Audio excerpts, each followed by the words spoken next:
Babuye bakhona emakhaya ngiyabingelela futhi lapha eSwatini eMbabane khona hlala ngibingelela kakhulu inkosi imbusise Manzini sonke wonke nje sanibonani South Africa wonke Zimbabwe Maputo UK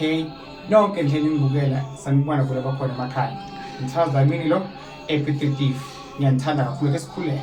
uNkulunkulu amandla uNkulunkulu ophila kuMongcwele siyakhuleka Jehova namhla uNkulunkulu aphakade ngicela abafuna umsebenzi abadinga inhlanhla mhlawumbe ikithwa zabo namadlozi inkosi amakhosi mabe kuhle labafuna kwakha emakhaya labanenke ama-relationship osamakhosi lapho uphakabi uphe badla banesicitho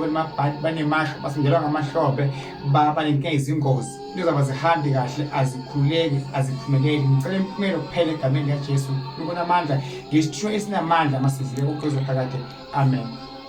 mbukelo khona ekhaya ungadlamini isibongo ngumthandazi uma ukhala ngokuthi awutholi kusizo sohambe kaningi bheka ukuthi umuntu okusizako nina inehambisana nina umuntu okhulekayo nemuntu okhulekayo bahambisana umuntu olande into yakhe nolanda into yakhe bahambisana umuntu onedlozi nomuntu onedlozi bahambisana umuntu oyigedla negedla bahambisana umbukele khona ekhaya bheka ukuthi into okusizako lento akusiza ngayo nendlela akusiza ngayo leli yabuwe iyakuvuma indlokho uma ingabe kungenjalo kuzoba nenkinga mbukele khona ekhaya ungaboni mina ngezimoto ineyinkomo inama-truck amaningi ugijime uze kumina kanti inekhwenta yami engayilanda engisebenza ngayo qeda uyofitile ikusebenzele bheka lokhu nakuwe ukuthi kuyamvuma yini uDlamini kuyamvuma yini uZibani lento uyikhulekele uyithandazele uyicele kwabantu abadala ngasekho emhlabeni ukuthi ngicela ukusizwa mina ngumfoka kaNkosi umfoka Dlamini ngoba isishimo sakhe siyafana nesami naye akalandi okunye mana ngimibheka ngamehlo enyama ngoba awunashow awazi mbukelo khona ekhaya funa uthole ulwazi ukuthi ukuze ngisizakala ngenza kanjani loya muntu loya angangisiza yini na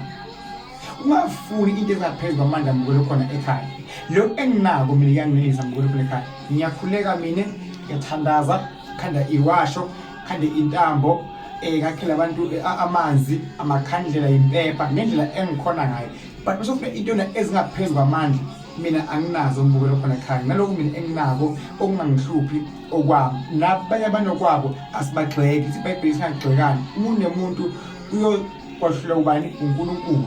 ngenzeka mina ngiyagxeka ngenziwa yini umona mbukelo khona ekhaya ngithandaza mina ukuthi kuyakuthanda kakhulu funa ukuthi umuntu osizako nimoya munye nine naye nizwana nine naye na ubheke isimo sakhe ubheke isimo sakho ubheke isimo seyidalo zasekhaya ukuthi ziyamvuma lo muntu loya ungagijimisa kumina ngoba ubona ukuthi mina ngakhumuza omkhulu sogijimisa kumina cha ke ungakumuntu even wakhe nje only one room ngesiphiwo sakhe nje wena ungaphila isiphiwo esiphisa umuntu akusiko ukuthi umuntu unani uthengene yini anayo umuntu empilweni yakhe bona bakhona emakhaya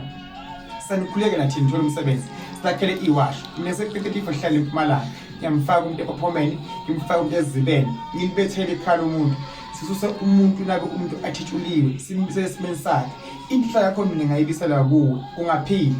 vale kumobo inkosi ibusise ngikuthanda God bless you ngifonele na ungidinga ngiyabonga.